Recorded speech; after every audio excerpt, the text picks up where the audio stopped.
जीव स्वयं नित्य निरंतर कर्मों के जाल को रच रहा है और अपने आप को बांध रहा है।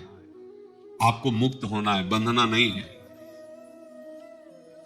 जीव का जन्म कर्मों के अनुबंध से होता है, कर्मों के बंधन से होता है, और उसको अपना ऋण चुकाना होता है।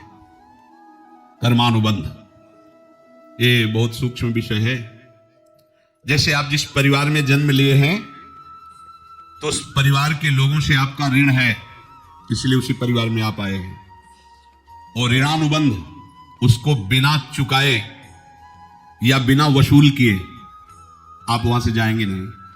आपको लेना है तो वसूल करना है, और देना है तो चुकाना है। ये पूर्व के जन्मों से निश्चित किया गया है। जैसे किसी के यहां पुत्र हुआ, जन्म से ही पैसा खर्चा शुरू हुआ, बड़ा हुआ तो उद्दंडता के द्वारा मार पूरे परिवार को क्लेश पर क्लेश देता चला जा रहा है। ये तुम्हारे कर्म का फल है।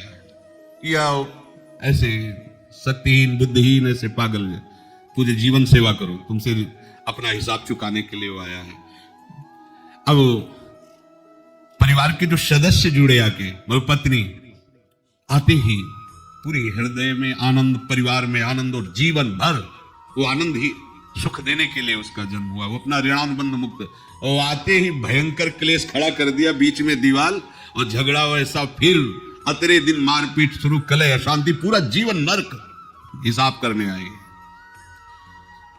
यहां ऋण चुकाए बिना कोई जा नहीं सकता, ऋण चुकाना पड़ेगा। किसी का ऋण वसूल करना है तो किसी को ऋण चुकाना है, दोनों काम करने होते हैं।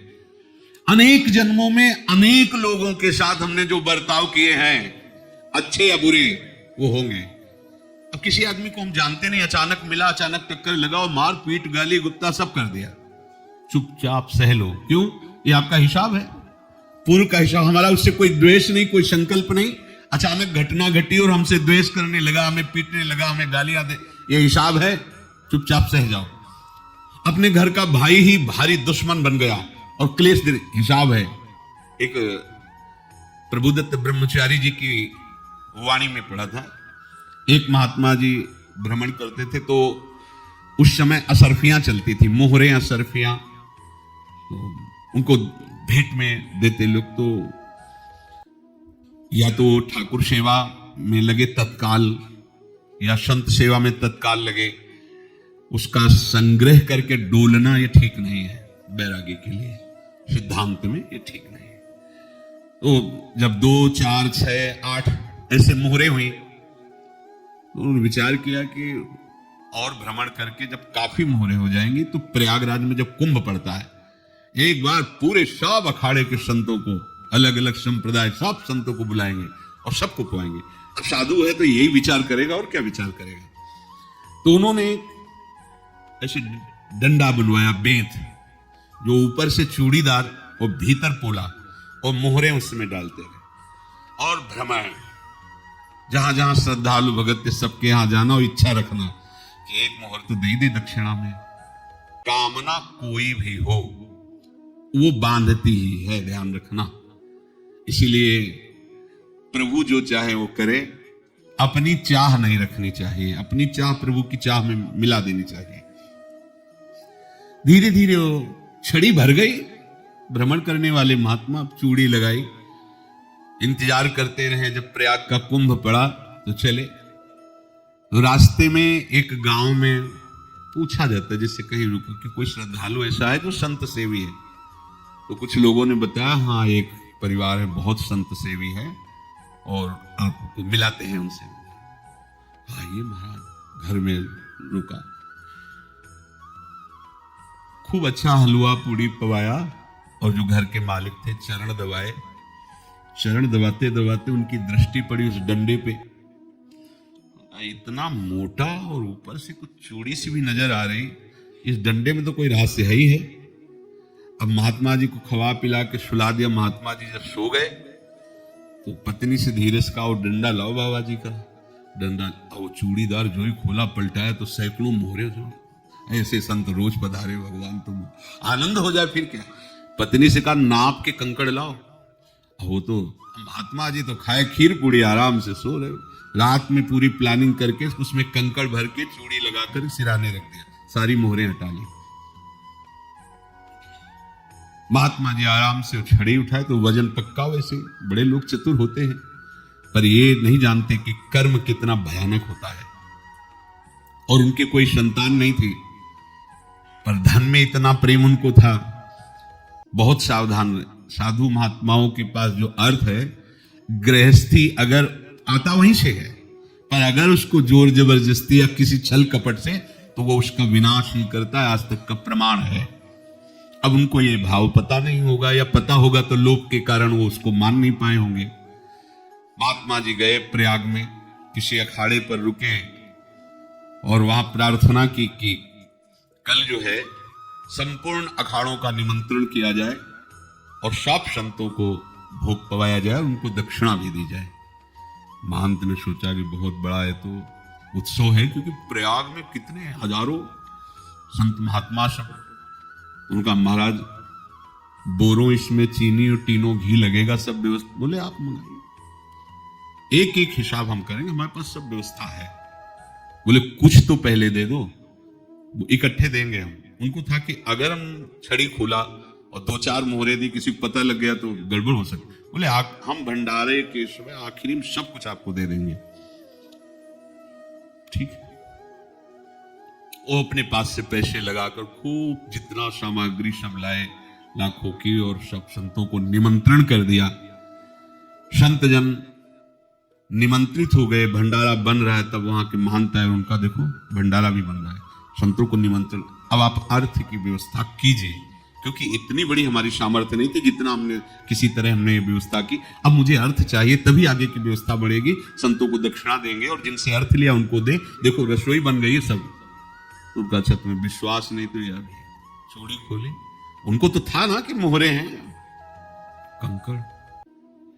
तो जैसे कितना उनको सदमा लगा होगा, हजारों संतों का निमंत्रण, रसोई बन, तो संत हो के छल कपट। तो उनका महाराज आपने तो हमारा नाश कर दिया, जो महंत थे। अब बताओ रसोई बन गई, संत निमंत्रित हो गए, आप ये कंकड़ दिखा रहे हैं हमको। आपने तो हमें बर्बाद कर दिया, हमारी इतनी सामर्थ्य नहीं थी, आप पहले बता देते। संत होकर ऐसा छल कपट।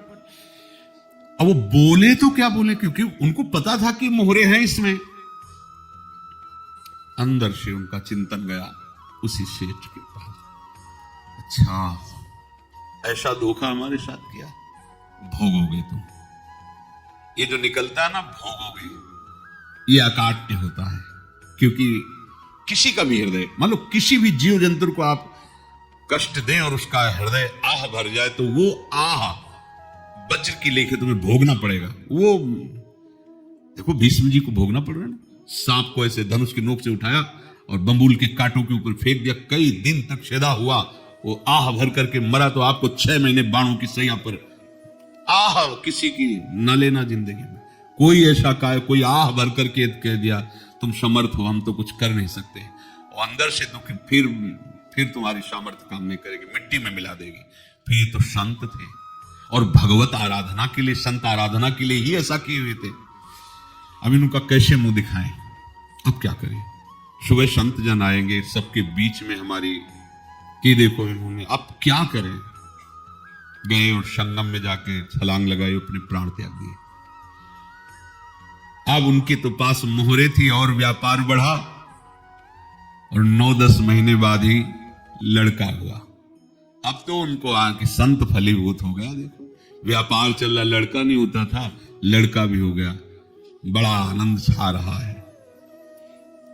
जब से वो प्रकट हुए और धन की वृद्धि शुरू हो गई, पढ़ाई लिखाई में उनके खर्चा हुआ सब, बस बीमारी शुरू हो गई उनके शरीर में। अब उसमें पैसा जाना शुरू हुआ। इतने आसक्त वो दोनों हो गए कि कुछ भी हो, व्यापार ठप, संपत्ति बेचना शुरू। तो उन्होंने कहा कि बेटा मैं क्या कर सकता हूं तुम्हारे लिए। बोले हमारी अंतिम इच्छा है प्रयाग चलो, और जितने प्रयाग में संत महात्मा सबको एक बार भंडारा करो। हमारी इच्छा अंतिम है, क्योंकि अंतिम यही इच्छा थी। बोले अब ज्यादा संपत्ति तो नहीं है, तो बोले घर बेच दो, मेरे लिए ही तो है, बेच दो। मुझे लगता है मैं बचूंगा नहीं, पर मेरी अंतिम इच्छा पूर्ण कर दो। घर बेच दिया, जेवर बेच दी, वहां गए। जब संत सेवा की तो बोले मुझे संगम तक ले चलो। संगम तक ले गए और बोले समझे तुम चुराए थे और हमने उसको छीना है, कुछ नहीं रह गया तेरे पास कुछ, अब केवल ममता और आसक्ति में जलकर मर और नरक प्राप्त कर। मैं वही महात्मा हूं जिसकी तूने मोहरे ली थी, शरीर छोड़ दिया। महात्मा को जन्म लेना पड़ा और इनको दुर्गति भोगनी पड़ी। ऋणानुबंध होश में, ऐसा नहीं कि आप जो कर रहे हैं कोई देख नहीं रहा, कोई हिसाब किताब नहीं, जो कर रहे हैं अवश्य में भोक्तव्यम, बहुत सावधान। अनेक जन्मों में अनेक लोगों से जो कुछ लिया दिया है, इस लेने देने को मिटा देने के बाद ही तुम मुक्त हो गए। इसीलिए एक उपाय है, लेना न देना मगन रहना। क्या? मालिक को समर्पित हो जाओ, मालिक को अपना माना हुआ समर्पित कर दो, खत्म। अहम त्वाम स्वरूपापेभ्यो मोक्षयिष्यामि, सब खत्म, आगे पीछे लेना देना सब खत्म। एकादश स्कंद में भगवान श्री कृष्ण चंद्र ने कहा जो मेरे चरणों का आश्रय लेकर भक्त मेरा भक्ति करता है, उसके पितृ ऋण, मातृ ऋण, देव ऋण, ऋषि ऋण, सब ऋणों से मैं मुक्त कर देता हूं। बस यही एक उपाय है जो इसके बंद करने का उपाय भक्तों के लिए है, वो यही है, भगवान की शरण में होकर अपना माना हुआ पूरा भगवान के अर्पित कर दो। अर्पित करने का तात्पर्य उसमें अहम हटा दो। तदीयम वस्तु गोविंदम तुभ्यमेव समर्पये। जिनसे तुमने सेवा करवाई है उनकी सेवा करनी पड़ेगी, जिनसे तुमने जो कुछ लिया है उनको देना पड़ेगा। ये लेने देने का व्यापार जब तक समाप्त नहीं होगा तब तक तुम्हारा जन्म मरण चलता रहेगा। अब आपको यहां समझना है, यदि आपसे किसी ने पैसे लिए बेईमानी करके नहीं दे रहा है तो आप उसको गाली मत दीजिए, आपने बेईमानी की थी इसलिए आपकी बेईमानी हुई है, ले गया, कोई बात नहीं है, बंधन से मुक्त हुए, जो बोझा था चला गया। उसको ऐसा ना देखे कि ये बेईमान हमारे रुपए मार लिए, अब जो कुछ होगा देखेंगे। अगर आप आगे नया कुछ करते हैं तो फिर आगे का हिसाब आपको भोगना पड़ेगा, ध्यान रखना। ऐसा नहीं है कि आपको भोगना नहीं पड़ेगा। एक ही उपाय है कि अब जो शरीर धारण किया इसी में जो भोग ले आगे ना होना चाहिए। तो क्या करे? सर्वतो भावेन भगवान की शरण ले ले। ये तो सर्वाणि कर्माणि मयि सन्न्यस्य मत्पराः अनन्येनैव योगेन माम ध्यायन्तु उपासते तेषामहं समुद्धर्ता मृत्यु संसार से। ये बड़ा कठिन है पार होना, कोई छोटी मोटी बात है। एक महात्मा बाल्यावस्था से भजन करते थे, शालिग्राम भगवान पास रखते थे और उन्हीं की आराधना करके बस पाठ, नाम, जप और भ्रमण करते थे। यौवन अवस्था थी, गंगा जी के किनारे अपने ठाकुर को विराजमान करके स्नान करने के लिए कपड़ा ही उतार रहे थे कि 90 लोग आ गए, भाला तलवार सब ले, मारो मारो इसको मारो, घेर लिया। तो उन्होंने हाथ जोड़कर कहा हमने क्या अपराध किया, कोई सुन ही नहीं रहा। तो उन्होंने कहा मार तो डालोगे ही आप 90 लोग, हम कोई अस्त्र शस्त्र तो लिए नहीं, एक बार हमें गंगा में डुबकी लगा देने दो और अपने ठाकुर को स्नान करा देने दो, फिर इसके बाद आप मार देना। भगवत इच्छा से वो लोग रुक गए, स्नान किया और अंदर से प्रार्थना की, प्रभु ये क्या लीला है आपकी, आपके सिवा मेरा कोई है नहीं और ये मुझे मारना चाहते हैं।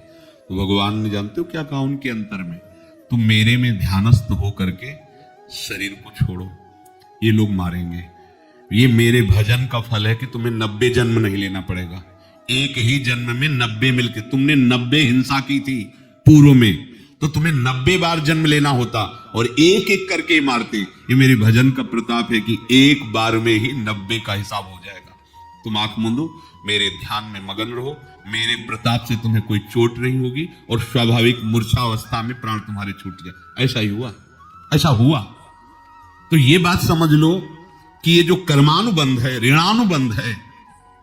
अब देखो, अगर शाप महात्माओं ने दिया कि तुम्हारे वंश का इससे विनाश होगा, तो भगवान भी परम धाम जा रहे हैं, तो उसी कील से, बाण की नोक में जो मछली लील गई थी, छोटा कण, उसी से की नोक बनाई और उसी नोक को प्रहार किया। भगवान के श्री चरण में वही बाण की नोक लगी और भगवान ने स्वीकार किया ना। भगवान का बड़ा लीला विचित्र है। अगर छुप करके उधर रामावतार में बात, तो इधर स्वीकार किया है भगवान ने। ऐसा कहीं नहीं दिखा है कि मैं भगवान हूं तो मैं अपने लिए, ऐसा नहीं दिखा है। नारद जी का हित किया पर नारद जी ने शाप दिया तो भगवान ने स्वीकार किया। बंदरों ने ही सहायता की, जैसा बोले थे वैसा। ये लीला इस शरीर में भोगनी पड़ेगी। हाँ, ज्यादा को कम में भुगता देगी, पर अब अगला शरीर ना मिले इसके लिए सर्वतो भावे भगवान के आश्रित हो जाए। जैसे आपने दुकान फैला रखी है तो उसमें दो काम होते हैं, लेना और देना।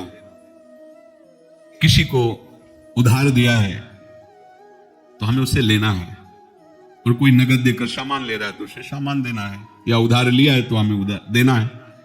अब अगर दुकान बंद करनी है तो तुम्हें देने वालों पर जोर देना है, लेने वालों पर जोर नहीं। लेने वाला तो जवाब क्षमा किया, समर्पित किया, हमारा कोई संबंध नहीं, खत्म हो जाए, वो खुशी हो जाएगा। लेकिन देने वाला तुम अगर दुकान भी उठा दोगे तो जहां भी रहोगे तुम्हारे पास वो आएगा, लाइए हमारा। तो देने पर नजर रखिए, जिसका जिसका हिसाब है वो आपके सामने आता जाए, हटाते जाओ। लेने पर नजर मत रखिए और दुकान फौरन उठा दीजिए, नहीं अगर लेते देते रहे तो चलता रहेगा। आगे चलकर कुछ लेना न देना, मगन रहना बस अपने प्रभु के चिंतन में। अब हम कैसे जाने कि किसको क्या देना है, हमें क्या पता। तो हम पूरा हिसाब जिनको पता है उनको दे देते हैं, समझ रहे हो, उनको पता है क्या लेना है क्या देना है, इनके पास पहुंच गए, सरकारी हिसाब से सब बराबर कर देंगे। हमको अपनी जिम्मेवारी इनकी चरणों में समर्पित कर देना है, तभी हम जीवन मुक्त होंगे। ये राशि की बात है। प्रभु कह रहे हैं यस्य सर्वे समारंभाः काम संकल्प वर्जिताः ज्ञानाग्निदग्ध कर्माणं तमाहु पंडितम बुधाः। जिसके संपूर्ण कर्मों के आरंभ संकल्प और कामना से रहित है, तथा जिसके संपूर्ण कर्म ज्ञान रूपी अग्नि से जल गए हैं, उसको ज्ञानी जन भी पंडित कहते हैं, बुद्धिमान कहते हैं।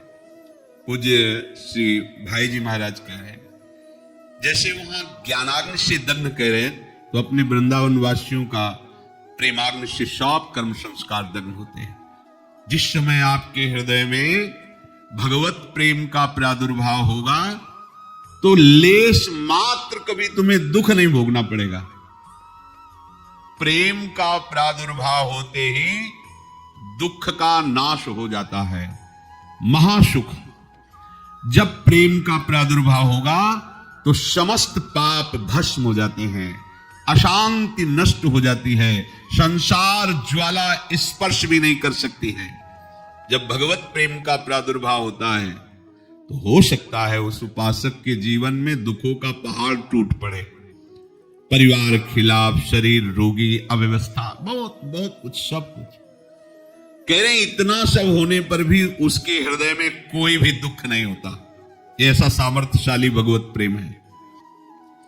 भगवान के चरणारविंद का जिसके हृदय में प्रेम है, भारी से भारी दुख भी उनको विचलित नहीं कर सकता।